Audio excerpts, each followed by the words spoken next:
믿음의 성벽을 쌓자라는 제목으로 말씀을 전하겠습니다. 여러분들 부흥을 사모하시나요? 여러분 교회가 진정으로 회복되기를 원하십니까? 네, 그러면은 함께 믿음의 성벽 쌓는 일에 동참해 주셨으면 좋겠습니다. 이 믿음의 성벽을 쌓는 일에 대해서 오늘 이 느헤미야 말씀을 가지고 함께 나누려고 하는데요. 하나님께서 이스라엘 백성들을 회복하는 역사에 대한 이야기가 에스라서하고 느헤미야입니다. 에스라서와 느헤미야서에 나와 있는 것들이, 에스라서에서는 스룹바벨이 1차 포로 귀환을 해서 먼저 성전을 회복했습니다. 그 다음에 2차 포로 귀환을 한 에스라가 말씀을 회복하는 그런 운동을 했습니다. 우리는 흔히 생각할 때 교회의 회복들에 대해서 얘기를 할 때 예배의 회복 그리고 말씀의 회복에 대해서 많이 말을 하잖아요. 하지만 하나님께서는 성전의 회복, 즉 예배의 회복과 또 말씀의 회복으로 그치지 않고 성벽을 재건하는 일을 하셨습니다. 우리가 이 점에 주목해 봐야 되겠습니다. 여러분, 말씀만 회복한다고 해서 다 되는 것이 아닙니다. 예배만 회복한다고 해서 다 되는 것이 아닙니다. 하나님께서는 교회 가운데 성벽도 회복하기를 원하십니다. 여러분, 그 성벽 쌓는 일을 우리가 감당할 수 있어야 되겠습니다. 이 성벽을 재건하는 일은 이스라엘 백성들의 피폐해진 그런 삶을 회복하는 것과 관련이 있습니다. 즉 하나님께서는 우리 가운데서 예배만 회복하기를 원하는 것이 아니라, 우리 가운데서 말씀만 회복하기를 원하시는 것이 아니라 우리의 삶도 더욱더 풍성하게 회복하기를 원하신다라는 거예요. 주님께서도 그런 말씀을 우리에게 주셨습니다. 요한복음 10장 10절 말씀, 우리 다 같이 한번 보겠습니다. 도둑이 오는 것은 도둑질하고 죽이고 멸망시키려는 것뿐이요 내가 온 것은 양으로 생명을 얻게 하고 더 풍성히 얻게 하려는 것이라. 아멘이십니까? 네, 우리 주님께서는 우리에게 생명만 주기를 원하시는 것이 아니라 그 생명을 더 풍성하게 누리기를 원하셨습니다. 그것이 바로 주님의 뜻입니다. 그렇다면 하나님께서 교회를 회복하신다고 할 때 세 가지로 요약이 되는 거죠. 첫 번째가 뭐예요? 성전, 즉 예배의 회복입니다. 그 다음에 뭡니까? 말씀의 회복입니다. 그 다음에 뭡니까? 삶의 회복이에요. 이 삶을 회복시키는 일들을 어떻게 하나님께서 이루어 가시는지 우리가 살펴보겠는데요. 이 성벽을 회복하는 일을 주도했던 사람이 누구죠? 느헤미야입니다.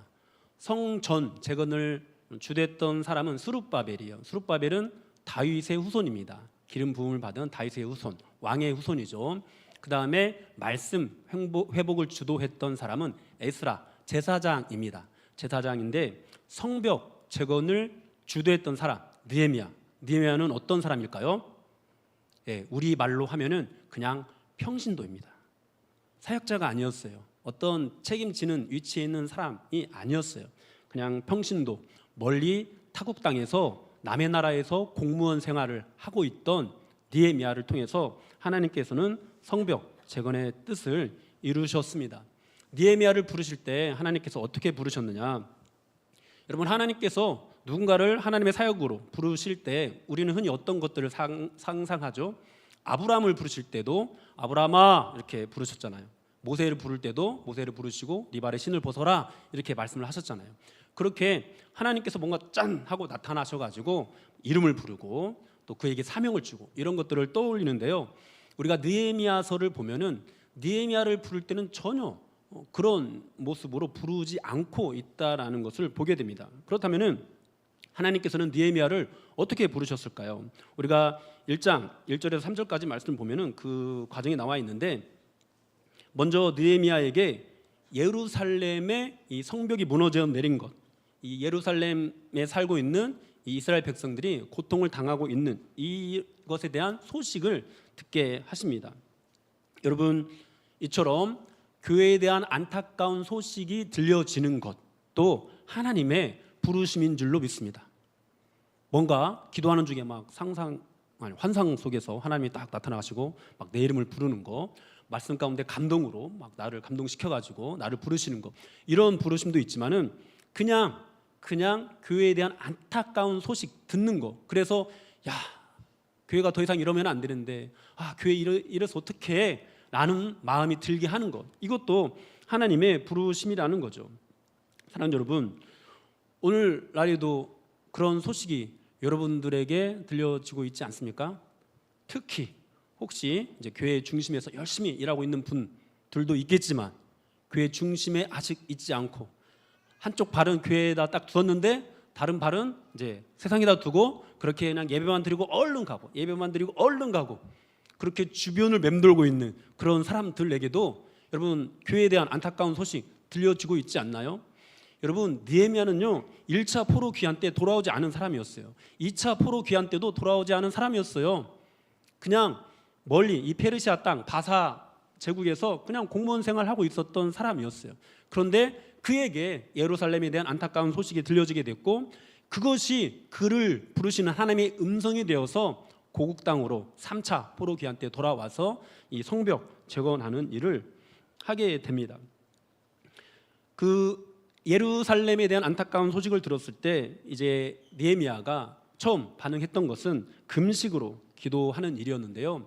그의 기도하는 내용들이 1장 6절에서 7절에 잘 나와 있습니다. 그가 기도하는데 회개 기도를 해요.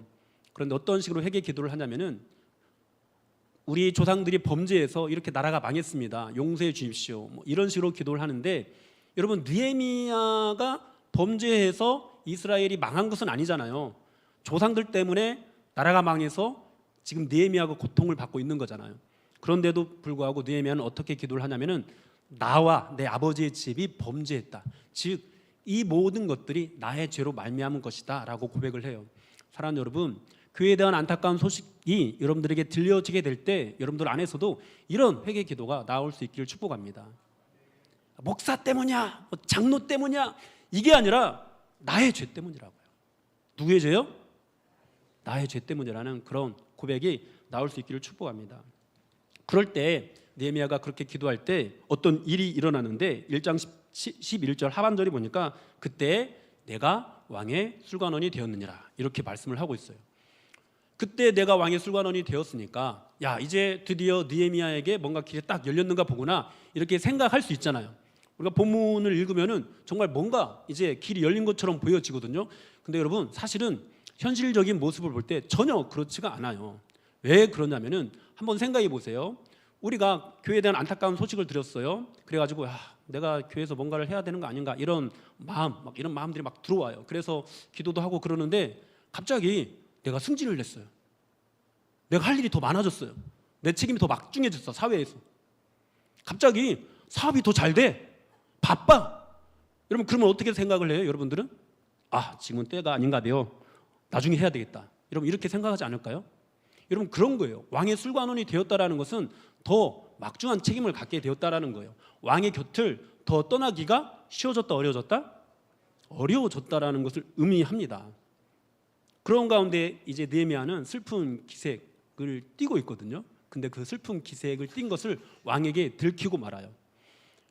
이것은 간단한 문제가 아닙니다. 이거 심각한 문제예요. 이 페르시아라는 나라를 여러분들이 조금이라도 알기만 한다면은 이거는 정말 큰일 날 일이에요. 그때 왕이 느헤미야에게 물어볼 때 뭐 자기에 있는 고민을 말하고 자기 나라 걱정을 얘기한다. 여러분 이것은요 죽기를 각오해야 할 수 있는 일입니다. 이 페르시아 역사를 보면은 단지 왕 앞에서 근심 어린 표정을 들켰다는 이유로 사형을 당했다라는 기록도 있다고 해요. 이 페르시아 이 왕궁의 어떤 그런 험악한 분위기를 가장 잘 느낄 수 있는 성경이 에스더입니다. 지금 이 느헤미야가 지금 현재 있는 곳도 수상궁이고 에스더가 있었던 곳도 수상궁이거든요. 그런데 우리가 에스더를 보면은 어떻습니까? 왕후가 왕의 심기를 불편하게 한 이유로 폐위당해요. 그죠? 그 다음에 에스더가 왕후가 됩니다. 근데 왕후가 되고 나서 나라의 어려움이 닥쳐가지고 이제 왕 앞에 나아가야 되는 일이 생겼는데 함부로 나아갈 수 있습니까? 없습니까? 나가지 못해요. 왕후인데도 불구하고 왕이 부르기 전에는 왕 앞에 나아갈 수가 없습니다. 그리고 왕의 신임을 받던 이 하만이라는 사람, 우리는 뭐 하만이 나중에 처형당하는 거 잘됐다 뭐 이렇게 싶겠지만은 그냥 한번 그 분위기를 생각해 보세요. 오늘까지 왕의 온갖 신임을 받았어요. 그런데 단번에 어떻게 됐어요? 죽임을 당했어요. 여러분 그 정도로 무시무시한 분위기가 바로 페르시아 왕궁이었어요. 그러니 느헤미야가 어떤 심각한 근심 어린 표정, 들킨 것, 이거는 큰일 나는 거예요. 그런 표정이 들켰을 때 내 안에 있는 걱정을 꺼내는 거, 에스더가 죽으면 죽으리다라는 심정으로 왕 앞에 나아갔던 것처럼 느헤미야도 죽으면 죽으리다라는 그런 심정으로 나아갔던 거예요. 그때 내가 왕의 술관원이 되었느니라라고 우리가 보니까 야, 이제 좋은 기회가 열려서 느헤미야가 뭐 쉽게 편하게 얘기를 했나 보구나 생각할 수 있지만 전혀 그렇지 않다는 거죠. 여러분, 그랬을 때 그렇게 느헤미야가 하나님 앞에 나아갔을 때 어떤 일이 일어나게 되죠? 8절 하반절에 보니까 내 하나님의 선한 손이 나를 2장 8절입니다. 2장 8절 하반절을 보니까 내 하나님의 선한 손이 나를 도우심으로 왕이 허락하고 라는 그런 말씀이 있습니다. 그때서야 하나님의 선한 손이 도우시는 거예요. 그래서 예루살렘으로 갈 수 있는 길이 열리는 거예요. 여러분, 이것이 믿음의 역사예요. 여러분, 우리는 흔히 이 믿음이라고 할 때 구분을 해야 될 게 있습니다. 처음 예수를 믿을 때 믿는 믿음, 하나님께서 주신 선물인 믿음이 있어요. 그리고 그 믿음을 주신 이후에 우리가 믿음으로 살아갈 때 말을 하는 그런 믿음이 있어요. 여러분, 처음 믿을 때 믿는 이 믿음과 우리가 앞으로 믿는 그런 신앙생활을 해 나갈 때 우리가 사용해야 되는 믿음은 다릅니다. 출애굽하는 이스라엘 백성들을 예로 들어서 말씀을 드리면 이렇습니다. 여러분, 출애굽하는 이스라엘 백성들이 홍해를 건넜어요. 그렇죠? 홍해를 건너는 것은 구원을 받는 것을 상징합니다. 구원을 받는 이스라엘 백성들이 홍해를 건너는데 이미 갈라져 있는 바다를 건넜습니까? 아니면 바닷물이 있는데 바닷물에 뛰어들었습니까? 이미 갈라져 있는 바다를 건넜어요. 그렇게 이스라엘 백성들이 구원을 받았습니다. 그리고 광야를 지났습니다. 이제 가나안 땅을 들어갑니다. 가나안 땅을 들어갈 때 또 건너는 강이 있습니다. 무슨 강이죠? 요단강입니다. 여러분, 요단강을 건널 때 이스라엘 백성들이 어떻게 건넜는지 아시나요? 요단 강물이 흐르고 있었어요. 강물이 멈추지 않았어요. 언약궤를 맨 제사장들이 그냥 발을 내딛었습니다. 발을 내딛었을 때 이 요단강이 멈추게 됩니다. 여러분, 예수 믿는 믿음이 있은 다음에 우리의 믿음 생활은 바로 이렇게 해야 돼요. 강물이 멈추기를 기다리는 것이 아니에요. 환경이 바뀌기를 기다리는 것이 아니에요. 하나님이 주신 말씀 붙잡고 내 안에 주신 사명 붙잡고 내 앞에 어떤 환경들이 펼쳐졌을 때 하나님의 뜻이구나라고 받아들이고 그냥 믿음으로 도전하는 것. 그랬을 때 강물이 멈추는 역사를 경험하게 되는 거예요. 여러분, 하나님의 능력을 많이 경험하고 싶으세요? 여러분, 놀라운 부흥의 역사 경험하고 싶습니까? 그렇다면은 강물에 뛰어 드십시오. 애구머니 이렇게 추운데 어떻게? 여러분, 그런 믿음으로 나아갈 때 역사가 일어나는 거예요. 그런 믿음의 사람들이 많이 일어날 때 정말 놀라운 부흥의 역사들이 이 교회 곳곳에서 일어나게 되는 거예요. 우리 안에 그런 믿음이 사라졌어요. 때가 좋아지기를 기다리는 거죠. 이 왕의 하나님의 선한 손이 나를 도우시는 것이 나타나야 할 수 있겠다라고 하는 거죠. 내가 너무 바쁘니까, 내가 너무 분주하니까. 여러분, 많은 사람들이 그런 핑계를 대죠. 너무 바빠서요, 너무 분주해서요, 제가 하는 일이 너무 많아서요. 그 말이 거짓이 아닌 것은 잘 알고 있습니다. 여러분, 현대인들이 너무 바빠요. 우리 청년들한테도 얘기를 하는데 너무 바빠요. 현대 사회가 이 과학 문명이 그렇게 만들었어요. 제가 예를 들 때 이런 예를 들어요. 과거에 제가 학생 때 집에다가 엄마 나 나갔다 올게 한마디 하고 나가면은 내가 돌아올 때까지 엄마는 나를 부를 수가 없었어요. 내가 무슨 짓을 하든지 혼나도 돌아와서 혼났지 중간에 나를 부를 수가 없었어요. 그렇지 않나요? 근데 지금은 밖에 나가면 어떻게 합니까? 야, 너 거기 어디야? 빨리 안 들어와? 막 이렇게 말을 하잖아요. 애들도 바빠졌어요. 부모님만 부릅니까? 친구가 불러요. 그냥 바로 즉각 다 모임을 가지면 막 사람들이 다 모입니다. 그게 교회에서만 이루어지면 좋겠는데 교회 밖에서도 많이 이루어지다 보니까 바빠졌죠. 업무에 있어서도 아마 그런 일들이 훨씬 많아졌을 거예요. 그러다 보니까 너무 바쁩니다. 그러나 여러분, 그렇게 강물이 흐르고 있다고 해도 우리 한번 발을 내딛어 봅시다. 발을 내딛어 봅시다. 그럴 때 강물이 멈추는 역사가 일어나게 될 것입니다. 여러분, 우리가 물 위를 걷지 못할지라도 그냥 한번 바닷물에 몸을 한번 던져보자고요. 어떤 역사가 일어나는지. 내가 죽을 수도 있겠죠. 그러면 그 죽음이 쌓이면은 역사가 일어나지 않을까요?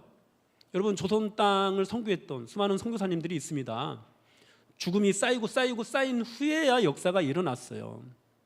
우리도 그와 같이 죽기를 각오하고 나아갈 때, 그리고 한 사람 죽었다고 해서 야, 이게 안 개벼, 이렇게 하면 안 되는 개벼 라고 하는 것이 아니라 믿음으로 또 죽고 나아갈 때 놀라운 역사가 일어나게 되는 겁니다.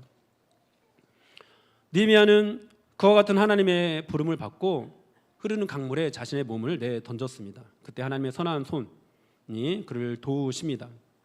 그러면서 또 느헤미야가 고백을 하는데 2장 12절에서 어떤 표현이 나오냐면은 내 하나님께서 예루살렘 위에 무엇을 할 것인지 내 마음에 주신 것이라는 표현이 나와요.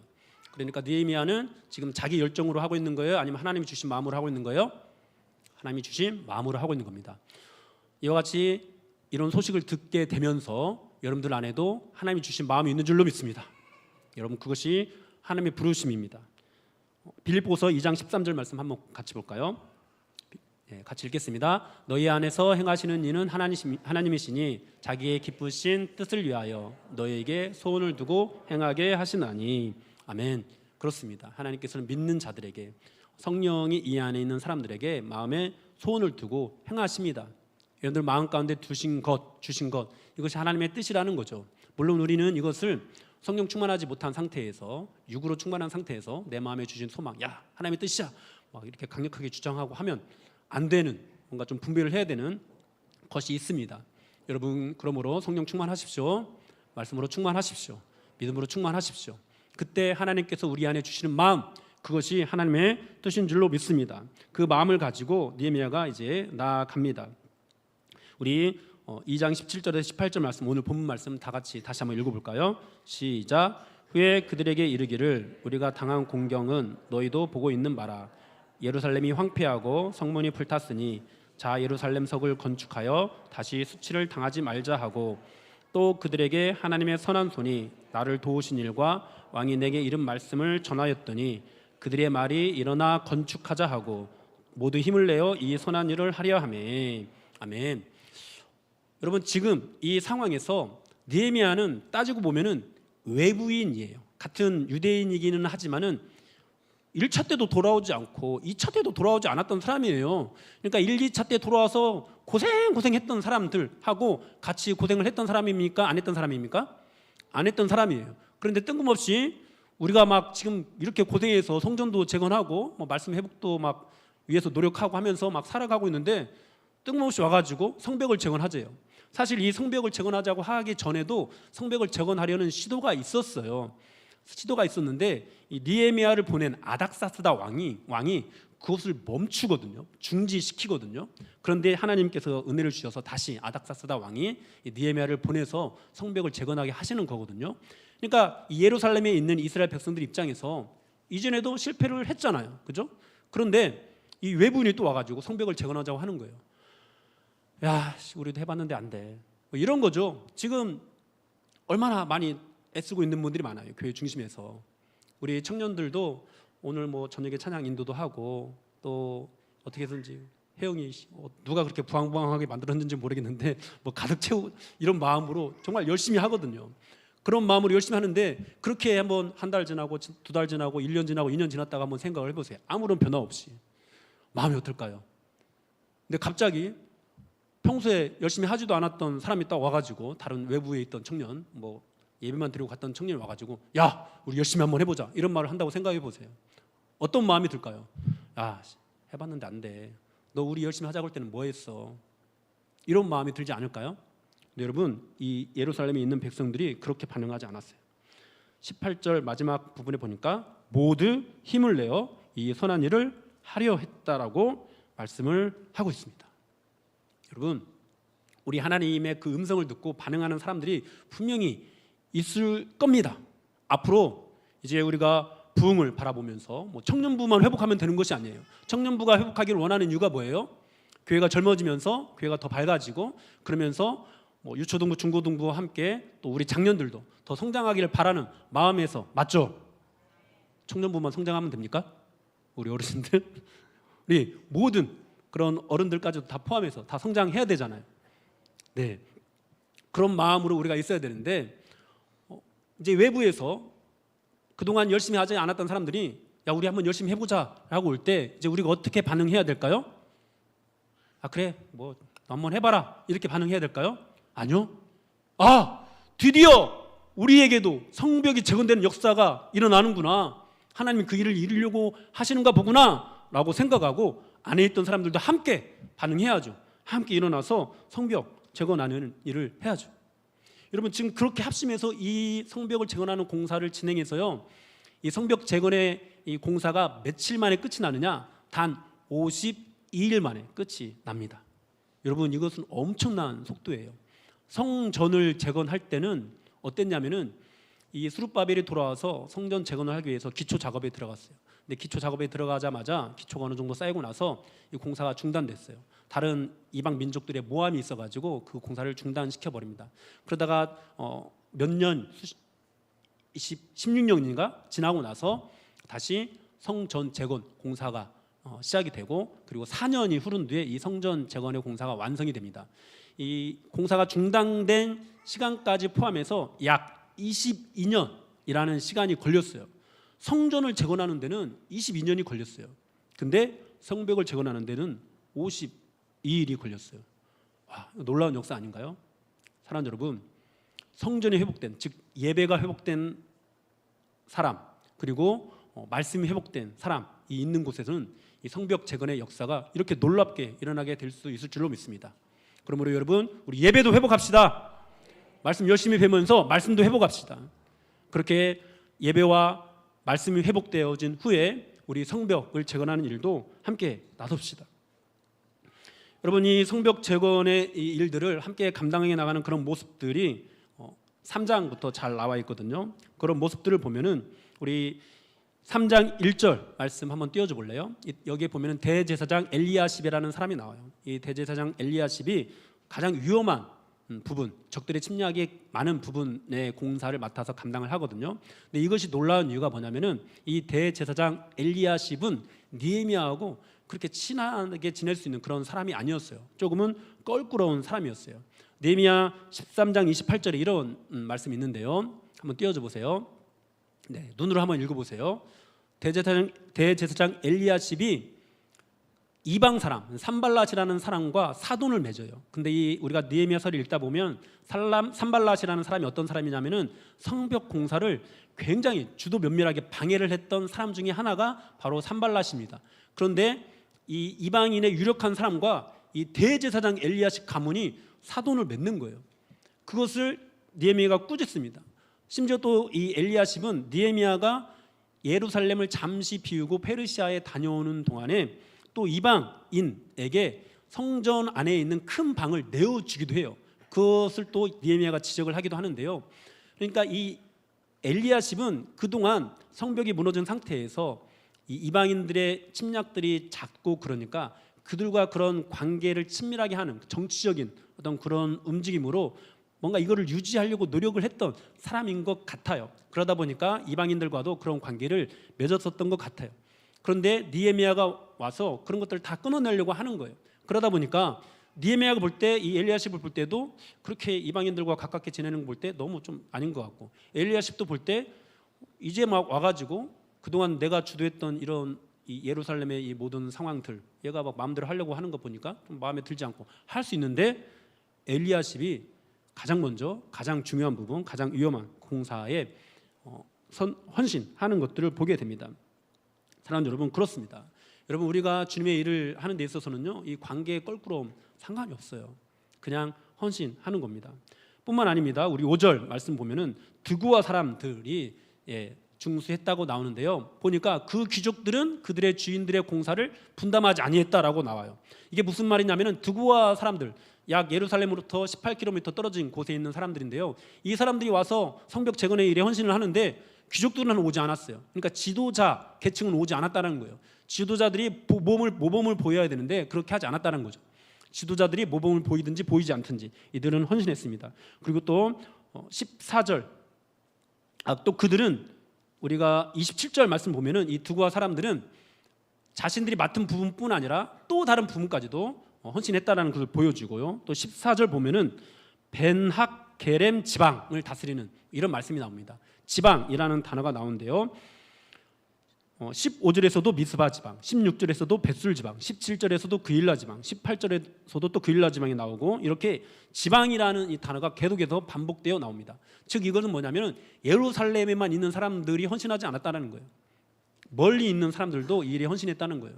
집이 멀다고 핑계대지 마십시오. 네, 헌신하시면 됩니다. 그리고 또 우리가 살펴야 되는 단어는 그 다음이라는 단어입니다. 16절 말씀 한번 띄워줘 볼래요? 16절 말씀, 3장 16절 말씀. 네, 그 다음은 하고 나오죠. 이 그 다음이라는 단어가 1절에서 13절까지 그 다음이라는 단어와 또 16절부터 나오는 그 다음이라는 이 단어가 원어의 의미가 조금은 다릅니다. 1절에서 13절까지 그 다음은 그 다음 손으로라는 그런 뜻이고요. 16절부터 나오는 그 다음은 그 옆에서라는 뜻입니다. 1절부터 13절, 3장 1절부터 13절까지는 손, 그 능력을 나타내는 손이 강조되었고 16절부터는 사람들이 서 있는 위치가 강조되었습니다. 그러니까 이 일들을 합력하는 데 있어서 각자 가지고 있는 능력, 어떤 은사들도 함께 모아서 함께 협력했다는 것을 보여주고요. 그리고 자기가 있어야 될 그런 자리, 위치들을 잘 지켰다는 것도 보여줍니다. 그 다음에 또 우리가 20절 말씀을 보면은 한 부분을 힘써 중수했다 뭐 이런 표현이 나오거든요. 20절에만 나오는 것은 아니고 21절에도 한 부분을, 24절에도 한 부분을, 27절에도 한 부분을 이런 표현이 나옵니다. 그런데 이 한 부분이라는 단어도 원어의 뜻을 보면은 다른 부분이라는 뜻이에요. 그러니까 이것은 어떤 뜻이냐면은 그들이 맡은 것이 하나 더 있어요. 그런데 또 다른 부분도 헌신했다라는 거예요. 그래서 아까 우리가 드고아 사람 27절에서 드고아 사람들이 한 부분 헌신했다고 하잖아요. 그러니까 그것도 다른 부분을 헌신했다라는 그런 뜻이 되는 것입니다. 우리 중에서도 뭐 한 가지 직분만 가지고 있지 않고 가능하다면은 한 사람이 한 가지씩 직분을 가지고 뭐 두루두루 여러 사람들이 헌신하는 것들이 가장 좋기는 한데 사정상 2개, 3개씩 헌신하는 분들도 있죠. 내가 왜 이래야 돼? 여러분 끝까지 헌신하십시오. 끝까지 헌신하시기 바랍니다. 네. 뭐 그 외에도 우리가 3장 내용을 보면은 뭐 돈을 많이 버는 사람도 있고요. 별다른 능력이 없어서 작은 일에 헌신하는 사람도 있습니다. 또 평소에는 손에 물 한 방울 묻혀 보지 않았을 귀족의 딸들도 동참했다라는 말이 있고요. 또 시골 교회 목회자라고 할 수 있는 지방의 제사장들도 참여를 했다라는 그런 말씀도 있습니다. 심지어 성전에서 일하는 노예들도 동참을 했다고 말씀을 합니다. 물질이 있으면 물질이 있는 대로, 없으면 없는 대로, 능력이 있으면 있는 대로, 능력이 없으면 없는 대로 이들은 헌신했던 거예요. 말씀이 회복하고 예배가 회복된 이들에게서 성벽을 재건하는 일들이 얼마나 강력하게 일어났는지 여러분 놀라운 그런 일이었습니다. 사랑하는 여러분, 우리 안에서도 이와 같은 성벽 재건에 헌신하는 그런 일들이 충만하게 풍성하게 일어나게 되기를 축복합니다. 우리 안에서도 이런 성벽 재건의 역사가 일어나야 할 줄로 믿습니다. 여러분 우리는요 주님의 교회에서 이 무너진 성벽을 볼 수 있어야 합니다. 많은 성도들이 예배의 회복에 대해서 긍정을 합니다. 그렇죠? 말씀의 회복에 대해서도 긍정을 합니다. 그런데 성벽 재건, 우리가 부흥하려면 성벽도 재건해야 된다, 회복하려면 성벽도 재건해야 된다, 별로 들어본 적이 없을 것 같아요. 그러나 여러분 이 말씀에는 분명하게 나와 있어요. 하나님께서 성전의 회복으로만 끝내지 않으셨어요. 말씀의 회복으로만 끝내지 않으셨어요. 성벽을 재건하는 일도 하셨습니다. 여러분 성벽이 무너졌을 때 이스라엘 백성들이 얼마나 그런 참혹한 생활을 했는지 모릅니다. 우리 교회 안에서도 이 성벽이 무너진 것으로 인해서 얼마나 참혹한 일들이 일어나고 있는지 모릅니다. 성벽이 무너진 결과가 무엇입니까? 여러분 우리가요, 우리 성도님들이요 사탄의 공격에 무방비로 노출이 되어 버렸어요. 그 피해가 얼마나 심각한지 몰라요. 그 피해가 특별히 다음 세대에 얼마나 심각한지 모릅니다. 다음 세대 사역이 무너졌다라는 말을 하는데요. 뭐 여러 가지 이유가 있겠지만 여러분 성벽이 무너졌기 때문에 너무도 쉽게 우리 자녀들의 마음을 사탄에게 빼앗기는 것도 정말로 큰 이유입니다. 성벽이 무너져 내려서 자녀들이 사탄에게 약탈을 당하고 있습니다. 우리 자녀들이 무엇에 마음을 빼앗기죠? 여러분, 세상의 교육이 내세우는 가치관이 우리 자녀들의 마음을 훔쳐갑니다. 어쩌면 이것은 부모님들도 그 마음을 빼앗겼는지 몰라요. 교육. 여러분, 기독교의 가장 큰 적이 되는 종교는 무엇인지 아십니까? 불교가 아니에요. 이슬람교가 아니에요. 대학교입니다. 대학교가 우리의 가장 큰 적이 되는 종교입니다. 대학교가 종교가 되어버렸어요. 여러분, 저는 청년들에게 이런 말을 해요. 뭐냐면은 너희들이 다 그런 교육을 받았을 거다. 그게 뭐냐면은 아무리 뭐 말이 많고 탈이 많고 해도 나 공부해야 돼라고 하면 부모님들이 뭐라고 합니까? 안 합니까? 뭐라고 안 하잖아요. 잘 안 건들잖아요. 나 기도해야 돼. 야, 가서 공부나 하고 기도해. 이러지 않습니까? 가치가 예수님 중심이 아닌 거예요. 가치가 신앙 중심이 아닌 거예요. 교회 중심이 아니라 대학교 중심인 거죠. 마음을 빼앗겨 버렸어요. 그런 교육 아래서 우리 청년들도, 우리 중고등부 학생들도 마음을 대학교에 빼앗겨 버렸어요. 왜요? 성벽이 무너져 내렸기 때문이죠. 성벽을 우리가 세우지 못했기 때문입니다. 그것뿐만이 아닙니다. 입시와 취업 중심의 교육에 마음을 빼앗겼습니다. 세상의 각종 문화들, SNS, 영화, 드라마, 게임 등의 마음을 빼앗겼습니다. 오늘날 이 주일학교 모습을 보면서 저는 가장 안타까운 것 중에 하나가 뭐냐면은 학생들이 교회 왔다가 1시간 딱 예배 드리고 공각 공부 좀 하고 그냥 막 돌아가 버린다라는 거예요. 하루 종일 교회에 있으면서 뛰어노는 아이들이 있으면 얼마나 보기 좋은지 모릅니다. 그리고 그들을 향해서는 그냥 지나가면서 눈으로 봐도 축복하는 마음이 막 쏟아져 나와요. 제발 하나님 저들을 지켜주세요. 끝까지 지켜주세요. 이러면서. 근데 대부분의 아이들은 어때요? 예배 드리고 돌아가잖아요. 대부분의 교회가 그렇습니다. 교회 상황들 보면은 부모님과 함께 차 타고 왔다가 또 차 타고 돌아가야 되니까 부모님 밖에서 기다리면서 야 언제 끝나? 막 카톡으로 전화기가 없어야 돼요. 전화기가 없어야 돼. 카톡으로 빨리 오라고 막 하고 그럼 공각공부 하다가도 선생님 저 지금 가야 돼요. 이러고 또는 이제 교회 뭐 차량 운행 같은 것이 있으면은 또 차량 운행 시간에 맞춰야 되니까 선생님 차 떠난대요. 이러면서 또 가고 뭐 그렇죠. 그러다 보니까 이 유초등부, 중고등부 12년을 교회 다니잖아요. 교회 안에 친구가 없어요. 인사를 안 해요. 그나마 지금 남아있는 우리 청년들이요, 교회 안에서 친분이 있는 사람이 있고 서로 인사를 했던 청년들이 남아있어요. 떠난 사람들은 친구가 없어요. 야, 교회 좀 열심히 나와 하면 뭐라 그래요? 친구가 없어요. 친구가 없어요. 이렇게 말을 합니다. 서로를 위해서 시간도 내어주지 않고 서로를 위해서 뭔가 헌신하지 않습니다. 예배가 중요하니까 예배만 드리면 된다고 생각을 해요. 그렇게 성벽이 무너진 상태에서 예배만 강조하고 말씀만 강조하다가 고등학교 졸업하고 나서 많은 청년들이 교회를 떠납니다. 교회를 떠나면서 하는 말이 뭐라고요? 친구가 없어요. 친구가 없어요. 외부의 공격에 쉽게 무너지는 우리 자녀들을 한번 보십시오. 중고등부에서 열심히 했던 많은 청년들이 교회를 떠나는 그런 모습들을 보십시오. 여러분, 우리가 이들에게 성벽을 쌓아줄 수 있어야 되겠습니다. 사실 젊은이들만의 문제는 아닙니다. 어른들도 마찬가지입니다. 과거보다 생활 수준이 올라갔죠. 주 5일 근무제를 지나서 이제 주 4일 근무, 이 시대 이야기가 나오고 있습니다. 오늘날 문화는 뭐 여행, 외식, 다이어트, 각종 레포츠 활동들이 성행하고 있어요. 교회에서 진행하는 선교나 수양회 같은 것은 안 가도 가족 여행 또는 동호회 모임, 학회, 동창회 등 행사는 나갑니다.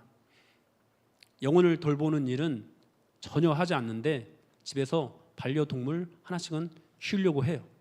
반려동물 키우는 것 자체가 문제가 되는 건 아니에요. 그런데 여러분, 영혼을 돌보는 일, 영혼에게 투자하는 일은 하나도 안 하는데 반려동물을 키운다? 제가 또 이후에 어떤 말을 들을지 모르겠는데 여러분, 그러나 정말 심각하게 돌아봐야 하는 그런 문제입니다. 사랑하는 여러분, 저는 지난 코로나 기간을 거치면서 이 교회가 예배에 대해서 갑론을 막 많은 얘기들을 하는 것을 들었어요. 특별히 예배에 대한 말들을 많이 했죠. 그런 것들 보면서 야, 정말 하나님께서 이 시대에 예배를 회복하기를 원하시는구나라는 그런 마음이 많이 들었습니다. 그리고 또 하나님께서 설교 콘텐츠, 이제 영상 이런 것들이 늘어나면서 설교 콘텐츠가 굉장히 늘어났는데요. 이런 것들을 보면서 말씀의 회복을 원하신다라는 그런 느낌을 많이 받았습니다. 그러나 여러분, 이것으로는 부족합니다. 우리는 성벽을 쌓아 올려야 됩니다. 저는 중3 때 예수를 믿게 되었습니다. 물론 그전에도 교회를 조금씩 왔다 갔다 했는데 교회를 한 번도, 내 의지로 한 번도 교회를 빠지지 않고 나오게 된 것은 중3 때부터였어요. 저는 믿지 않는 가정에서 자랐습니다. 저의 가정은, 저희 친아버지는 제가 갓난아이 때 돌아가시고 어머니가 홀로 저랑 누나를 제가 초등학교 5학년 때까지 키우셨어요. 그리고 초등학교 5학년 때 어머니가 재혼을 하시면서 김제로 이사를 가게 됩니다. 새아버지 쪽의 형제는 형들, 누나들, 저는 그중에서 막둥이였어요. 뭐 콩쥐팥쥐 얘기는 아닙니다. 그렇게 하는데 믿지 않는 가정이다 보니까 교회 나오기가 쉽지 않았죠. 가고 싶은 마음이 있어도 나가지 못했습니다. 시골이다 보니까 주일에는 뭘 했을까요? 논에 가고 밭에 가서 뭐 고추도 따야 되고 모쟁이도 해야 되고 뭐 그랬습니다. 여러분, 그런 환경에서 중3짜리가 한 번도 안 빠지고 교회 나오는 거 쉬웠을까요? 어려웠을까요? 어려웠어요. 저는 일하는 주일에 매번 아버지한테 가서 허락을 받아야 됐거든요. 다른 형제들 다 일하고 있는데 저 혼자 교회를 갔어요. 저는 이 다니엘이 환관장에게 은혜를 입었더라라는 그 말씀이 저에게 그때 너무 경험이 되어졌어요. 새아버지에게 은혜를 입어가지고 매주 이렇게 교회를 갈 수 있었습니다. 제가 교회를 나가게 된 것들, 수련회 때 정말 은혜를 입어가지고 예수 믿고 회개하고 예수를 믿게 되었는데, 그렇게 되기까지 저를 인도해 주었던 교회 형들이 있어요. 1살 많은 형, 이름은 김충곤, 촌스럽죠. 그리고 2살 많은 형, 이름은 배경환. 이 형들이 저를 교회로 인도했어요. 이 형들이 교회에 이제 우리 담임 목사님만 계시고, 저희 은퇴하신 목사님이 저희 교회 나오고 있어가지고 사모님도 지금 앉아 계시거든요. 어쨌든 담임 목사님만 계시기 때문에 전도사님이 따로 없었거든요. 근데 이 형들이 은혜를 받아가지고 어느 날부터인가 아침 9시 예배가 시작되는데 8시까지 교회 나와서 동네 한 바퀴를 돌면서 야, 교회 가자 하면서 애들을 데리고 가는 거예요. 그렇게 이제 저도 또 예전에도 교회를 나간 적은 있지만 또 휩쓸려서 교회를 다니게 됐어요. 근데 이 형들이 그냥 저를 교회만 데리고 가는 것으로 그치지 않았어요. 형들이 저하고 놀아줬어요. 저는 사실 동네에 어울릴 만한 친구가 없었거든요. 뭐 이런저런 가정에 뭐 이런 영향도 있고 뭐 여러 가지 일들이 있었습니다. 뭐 학교에는 친구가 있었지만 동네에는 그렇게 어디 선뜻 찾아갈 친구가 없었어요. 근데 이 형들이 저하고 놀아줬어요. 이 형들 집에 놀러 가면은 늘 첫 마디가 이거였습니다. 석이 왔어? 들어와. 저는 이 들어와라는 말이 지금까지도 제 인생에 있어서 가장 따뜻한 말로 남아있어요. 그 형들 집에 가서 다른 거 한 거 없어요. 어떤 때는 뭐 같이 막 바둑 두기도 하고, 바둑이 아니었죠. 바둑은 못 두고 오목 두기도 하고 장기 두기도 하고 그냥 누워서 뒹굴뒹굴 하기도 하고, 그러면은 그 집 어머니가 밥 차려주면 또 어머니 밥 차리고 밥 먹기도 하고, 막 같이 목욕탕 가고 같이 막 탁구 치러 다니고, 또 눈 내리면 뒷산에 올라가서 고구마 구워 먹고 막 이런 일들을 같이 했습니다. 여러분, 저는요 이 형들을 따라서 신앙생활을 시작했어요. 이 형들이 하는 것을 보면서 다 흉내냈어요. 이 형들이 통성으로 기도하는 것을 보면서 저도 통성 기도를 흉내냈어요. 이 형들이 기타를 치는 게 너무 멋있어 보여가지고 저도 함께 기타를 배웠어요. 혼자 기타를 배웠어요. 그리고 이 형들이 찬양할 때 막 딱 보는데 이 눈 감고 손 주고 막 인상 탁 쓰면서 막 찬양을 하더라고요. 근데 그게 너무 멋있어 보여가지고 아무것도 모르는데 그냥 저도 흉내냈어요. 저는 뭐 제가 이 학교 생활을 하면서 불량하게 어울리던 친구들이 굉장히 많이 있었습니다. 근데 이 형들이 저랑 놀아주면서 그것이 더 이상 재미가 없어졌어요. 형들과 노는 것이 훨씬 더 재밌었어요. 이 형들이 저의 성벽이 되어준 것입니다. 사랑하는 여러분, 오늘날에도 이와 같이 성벽을 쌓는 그런 일들을 우리가 감당해야 될 줄로 믿습니다. 저는 개인적으로 교회 안에서 뭐 구역 모임이라든지 셀 모임이라든지 뭐 목장이라든지 또는 뭐 기도 모임, 독서 모임 또는 뭐 운동 모임 뭐 이런 소그룹이 활성화되는 것이 성벽을 쌓아 올리는 그런 사역이라고 생각을 합니다. 뿐만 아니라 교회에 오고 싶게 만들어주는 것. 자꾸만 어른들은 옛날 생각만 해가지고 우리는 뭐 맨날 교회 와서 놀았는데, 여러분 요즘은요 옛날에는 교회가 세상보다 훨씬 더 좀 시설이 더 좋았어요. 더 문화가 훨씬 더 세련됐었어요. 근데 여러분 보십시오. 학교가요 교회보다 훨씬 낫습니다. 요즘은 그러지 않나요? 학교에서 하는 모든 그런 것들이 훨씬 더 고급집니다. 요즘 아이들요 과거에는 떡볶이만 사주면 막 오고 그랬잖아요. 어떤 아이는 햄버거 같이 먹자고 하면은 그거 그냥 대존 두고 살 먹을래요? 이렇게 말을 하기도 해요. 그냥 뭐 명륜 진사갈비 또는 어디 뷔페집 정도는 가야 뭐 그래요? 이렇기도 해요. 제가 다른 어떤 교회에서 사역할 때 리더들을 세워서 리더들을 통해서 이 자기 조 안에 있는 학생들을 돌보게 했거든요. 뭐 중고등부인데 뭐 중학교 1학년, 2학년 따로 하지 않고 전 학년을 다 통합해서 조를 만들고 그 고학년, 고등학교 고학년을 리더로 세워서 한 주는 선생님이 공부학 공부하고 한 주는 리더들이 선생님들 다 나가라고 해가지고 리더들이 하게 한 적이 있었어요. 그러면서 그 리더들에게 정말 할 수만 있다면 가장 좋은 것을 주려고 애를 썼어요. 그런데 애들하고 만나서 교제를 좀 해야 되겠는데 야 우리 어디 차나 마시러 갈까? 어디 좀 멋있는 데 구경하러 갈까? 안 움직여요. 바쁘다고 해요. 학원 가야 돼요. 뭐 해야 돼요. 근데 어느 날 제가 야 우리 에버랜드 갈까? 바로 전화하더라고요. 엄마 나 이렇게 에버랜드 가야 되는데 학원 빠져도 돼? 학원에다 전화해서 선생님 저 좀 일이 있어서 학원 빠질 것 같아요. 바로 전화하더라고요. 이 정도는 돼야 움직인다고요. 애들이 요즘 문화가 그래요. 그러니까 예전처럼 뭐 그냥 나라고 해서 나올 수 있는 그런 게 아니라고요. 나올 수 있게 만들어 줘야 돼요. 돈을 써야 돼요. 물질을 써야 됩니다. 여러분 우리가 지난 80년대 90년대 또 2000년대 초반 2010년대를 지나오면서 교회가 선교에 굉장히 많은 공을 들였잖아요. 이제 선교의 대상이 바뀌어야 됩니다. 다음 세대가 선교의 대상이 돼야 돼요. 이제 물론 우리가 외부 이 해외 선교도 뭐 여전히 노력해야 되겠지만은 이제 앞으로 우리가 더 힘써서 노력해야 되는 거 다음 세대 선교입니다. 이들을 위해서 성벽을 쌓아줘야 돼요. 많은 친구가 되어줘야 되고 또 이들을 위해서 많은 그런 공간들을 만들어 주어야 합니다. 이것이 우리가 해야 되는 성벽 쌓기입니다. 사랑하는 여러분, 우리 이 믿음의 성벽을 쌓아 올립시다. 여러분 우리가 있으면 있는 대로 없으면 없는 대로 그렇게 헌신해서 쌓아 올립시다.